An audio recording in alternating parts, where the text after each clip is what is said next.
Dernièrement, les tragiques événements survenus à Bruxelles en Belgique et à Paris en France ont bouleversé le monde oriental. Or, il est important de commémorer les différents attentats qui sont survenus sur le territoire turc et qui sont malheureusement passés inaperçus. De plus, vous aurez l'occasion aujourd'hui à Radio-Canada d'assister à une entrevue avec plus d'un spécialiste qui nous en dira plus sur la situation de la Turquie. D'après le monde.fr, le 20 juillet 2015, dans une ville kurde de Cyrrhus, 34 personnes ont perdu la vie. Le 10 octobre 2015, à Ankara, 103 personnes sont mortes. Le 12 janvier 2016, à Istanbul, 12 personnes sont décédées, alors que le 14 janvier 2016, à Sinan, 6 personnes ont perdu la vie. Le 17 février, à Ankara, 29 personnes ont péri, et le 13 mars, toujours à Ankara, 35 personnes sont mortes. Finalement, le plus récent des attentats est survenu le 19 mars 2016 et celui-ci a provoqué la mort de 4 personnes. La majorité des attentats sont causés par le PKK ou l'État islamique, soit deux groupes extrémistes. Maintenant, passons à une autre source de tension. Effectivement, nous avons en ce moment même une autre spécialiste, soit An Yo-Fong, avec nous. Bonjour madame. Comme nous le savons tous, la Turquie fait face à plusieurs enjeux tels que la crise des migrants. Expliquez-nous ce phénomène.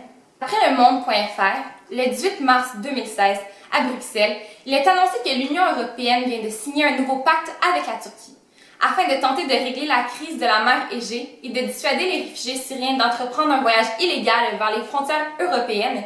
La décision de refouler tous les réfugiés à compter du 20 mars en Turquie est un projet hautement controversé.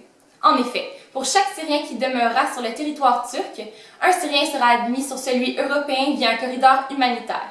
Cette gestion inhumaine des demandeurs d'asile n'est toutefois pas glorieuse. Est-il moral de renvoyer des populations qui fuient le danger, la violence et la mort vers un pays dont la démocratie peut facilement être remise en question? Afin que les Syriens puissent faire une demande d'asile et avoir leur cas révisé selon les standards de la Convention de Genève de 1951 et les lois européennes, la Turquie devra s'engager à changer sa législation. Une petite victoire pour les valeurs européennes. Les membres de l'Union européenne se sont montrés fermes par rapport à la liberté de presse de plus en plus douteuse de la Turquie.